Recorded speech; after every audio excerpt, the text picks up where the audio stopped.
여러분 안녕하세요. 반갑습니다. 오순절 토요일입니다. 우리 모두에게 오늘도 성령님의 놀라운 기름 부으심의 은혜가 넘치도록 우리 함께 기도하며 찬양하며 주님을 예배하는 시간이 되어지기를 바랍니다. 함께 찬양하겠습니다.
오늘 말씀은 사도행전 1장 4절부터 8절의 말씀입니다. 우리 함께 한 절씩 같이 읽어보겠습니다. 예수께서 사도들과 함께 잡수실 때에 그들에게 이렇게 분부하셨습니다. 너희는 예루살렘을 떠나지 말고 내게서 들은 아버지의 약속을 기다려라. 요한은 물로 세례를 주었으나 너희는 여러 날이 되지 않아서 성령으로 세례를 받을 것이다. 사도들이 한 자리에 모였을 때에 예수께 여쭈었다. 주님, 주님께서 이스라엘에게 나라를 되찾아 주실 때가 바로 지금입니까? 예수께서 그들에게 말씀하셨다. 때나 시기는 아버지께서 아버지의 권한으로 정하신 것이니 너희가 알 바가 아니다. 그러나 성령이 너희에게 내리시면 너희는 능력을 받고 예루살렘과 온 유대와 사마리아에서 그리고 마침내 땅 끝에까지 이르러 내 증인이 될 것이다. 아멘. 예수님은 부활하신 다음 제자들에게 하나님의 나라에 관하여 가르치셨습니다. 그리고 약속하신 성령님을 받게 될 것이라 말씀하셨습니다. 그런데 똑같은 이 하나님의 나라에 대한 말씀, 성령님에 대한 이 말씀을 가지고 제자들과 예수님은 전혀 다르게 이해하고 있다고 하는 것을 우리는 보게 됩니다. 제자들이 가지고 있는 이런 오해는 오늘날 우리들도 흔하게 가지게 되는 오류인데요. 오늘 말씀을 통하여서 하나님의 나라에 대하여, 성령님에 대하여, 성령의 권능을 받는다는 것에 대하여 바로 알아가는 시간이 되어지기를 바랍니다. 제자들은 6절에 보면 예수님에게 질문합니다. 뭐라고 질문했습니까? 주님, 주님께서 이스라엘에게 나라를 되찾아 주실 때가 바로 지금입니까?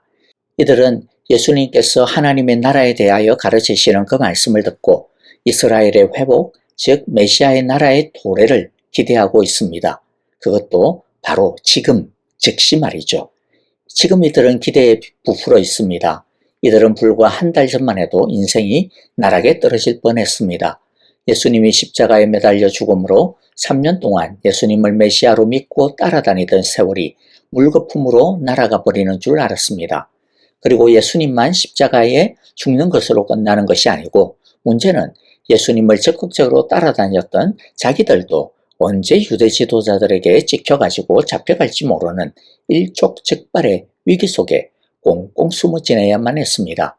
그런데 예수님이 다시 사셨습니다. 예수님의 부활은 예수님이 진짜로 하나님의 아들이 맞구나, 야 진짜 메시아구나 라고 하는 것을 의심할 수 없이 보여주는 증거였던 것이죠. 게다가 부활하신 예수님께서 이들에게 계속 가르치신 내용이 무엇이었어요? 3절에 보면 하나님 나라에 대한 일들을 계속 가르치셨고 또 무엇을 가르치셨습니까? 4절에 보면 구약 예언자들이 마지막 때에 부어줄, 즉 메시아의 나라가 임하면 부어줄 성령을 곧 받게 될 것이다. 그러니까 준비하고 있어야 된다라고 하는 것이었습니다. 이러한 모든 정황들은 제자들에게 다시 메시아의 나라에 대한 소망의 불을 지피기에 충분했습니다.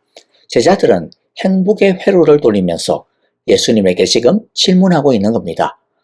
이제 예수님이 예루살렘을 통치하실 것이고 그러면 유대는 로마를 몰아내고 온 세상을 다스릴 것이고 세상 민족들은 하나님의 심판을 받게 될 것이고 그러면 그 다음에는 어떻게 되지? 예수님을 이때까지 따라다녔던 우리에게 예수님이 상을 주실 거야. 한 자리씩 앉혀주실 거야. 와 진짜 이제 고생 끝이다. 행복 시작이다. 이제 나는 행복의 나라로 갈 테야. 막 이러면서 예수님 바로 지금 우리에게 나라를 되찾아 주실 것이죠. 바로 지금 우리에게 행복을 되찾아 주실 것이죠. 이렇게 묻고 있는 겁니다. 그들의 행복의 나라의 관심이 무엇입니까? 이들에게 있어서 하나님 나라의 행복이란 무엇입니까? 이들에게 있어서 성령을 받는다라고 하는 것의 의미가 무엇입니까? 그것은 어떻게 해서든지 이 땅에서 지금 예수님이 주시는 축복을 누리고 싶다라고 하는 것이죠. 이들의 질문 속에 담겨있는 이들의 마음을 표현하면 이런 세 가지의 것이 있습니다. 물질적이고 세속적인 축복, 그리고 또 빨리빨리 내가 원하는 때에 이루어지는 축복, 그리고 이기적인 자기중심적인 축복입니다. 그러나 예수님은 전혀 다르게 말씀하십니다. 7절과 8절인데요. 7절에서는 부정적으로 대답을 하셔요. 너희의 알 바가 아니다. 그리고 8절에서는 적극적으로 말씀을 하십니다. 성령을 받고 권능을 받아라. 능력을 받아라. 자, 먼저 7절에서 말씀하신 너희의 알 바가 아니요. 이것은 어떤 뜻일까요? 이 말은 지금이든 아니든 그게 뭐가 중요하냐는 것입니다. 너희는 지금 하나님의 나라가 우리 앞에 지금 이루어졌으면 좋겠습니다라고 하는데 하나님의 나라는 너희가 원하는 대로가 아니라 하나님이 원하시는 대로 하나님의 계획대로 이루어지는 것임을 알고 인정해야 한다는 것이죠. 하나님의 행복을 얻으려면 자신이 원하는 지금 이때에 집착하지 말고 하나님의 시간표에 맞추라는 것입니다. 하나님의 주권을 인정해야 한다는 것이죠. 자, 그러면 성령을 받고 라는 이 말씀은 어떤 뜻일까요?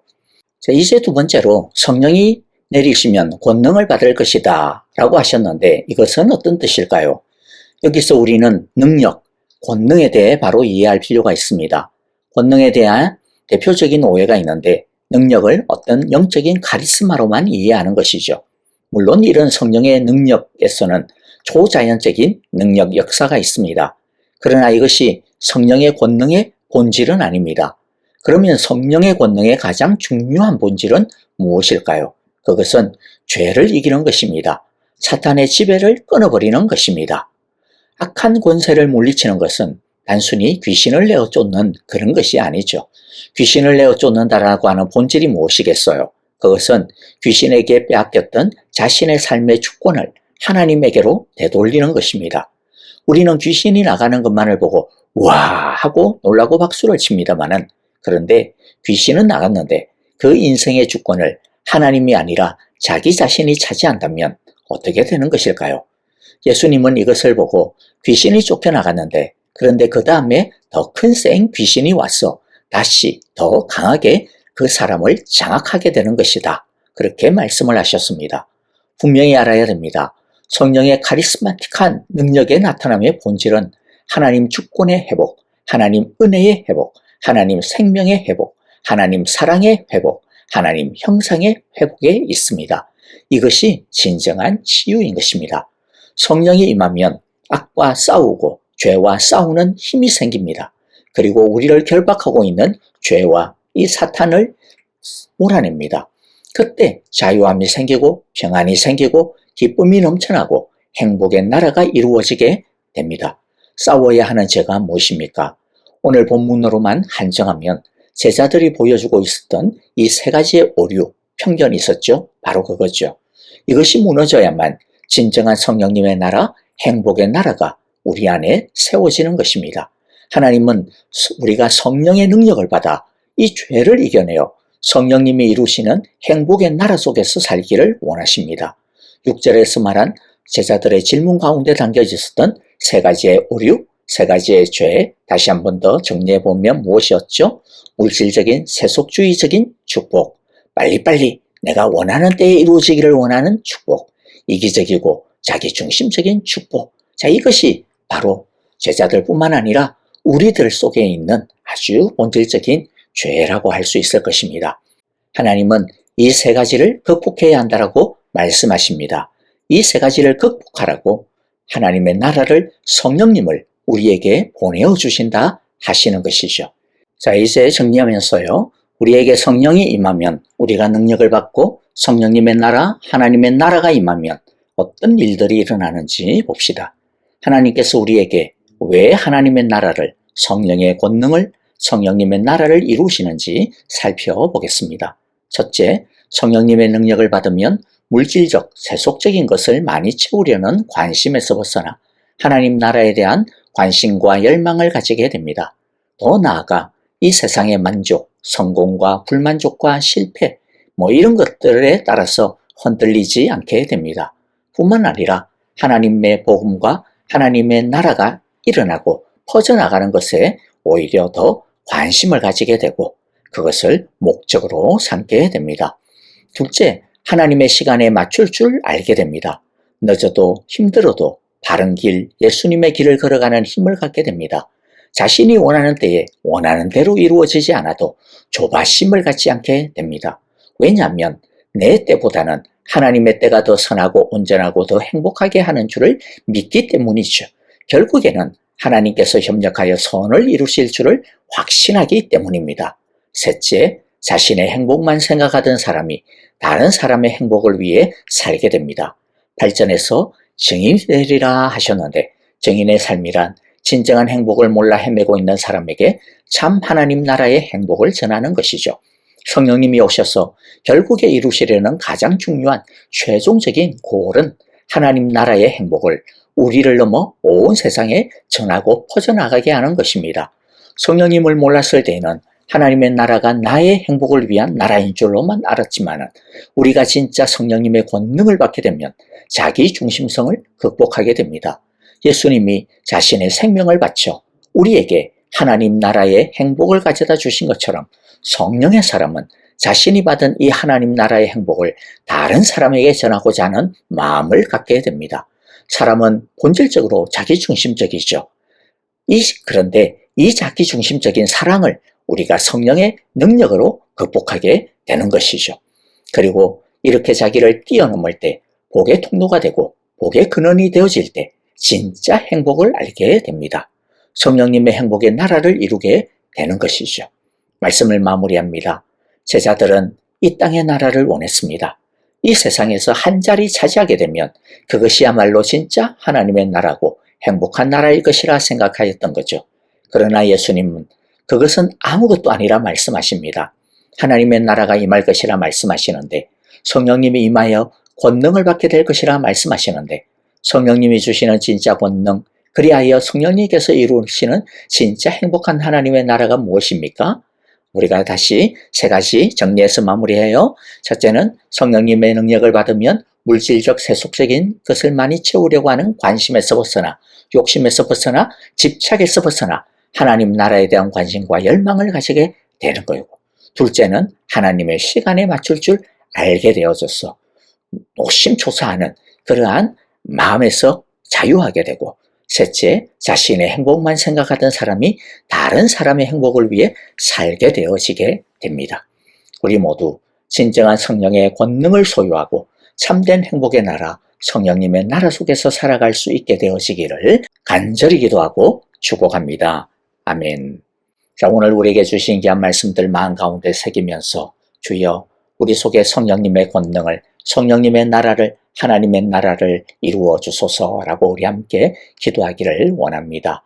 그리고 교회를 위하여 기도합니다. 내일 주일입니다. 우리 함께 성령의 기름 부으심이 넘치는 예배, 성령 충만한 예배, 말씀의 능력이 살아있는 예배, 그것으로 인하여서 하나님의 행복이 넘쳐나는 모든 예배하는 심령과 가정마다 넘쳐나는 예배가 되어질 수 있기를 우리 기도하기를 원합니다. 그리고 우리 형제자매님들을 위하여 기도하실 때 특별히 아프신 분들을 위하여서 기도합니다. 김정숙 권사님 위하여서 기도해 주시고 우리 지수영 집사님의 회복을 위하여 기도해 주시고요. 다음 주에 있을 우리 뇌동맥류 수술 앞두고 계시는 우리 전정자 집사님에게 성령의 능력과 하나님의 치유의 권세가 넘치도록 우리 함께 기도합시다. 하나님의 나라와 부흥의 역사가 넘치도록 우리 선교사님과 가정과 또 선교지를 위하여 함께 기도하고요. 또 도미니카 공화국 단기 선교팀과 또 사역 위하여서 우리 함께 기도하며 또 찬양하도록 하겠습니다.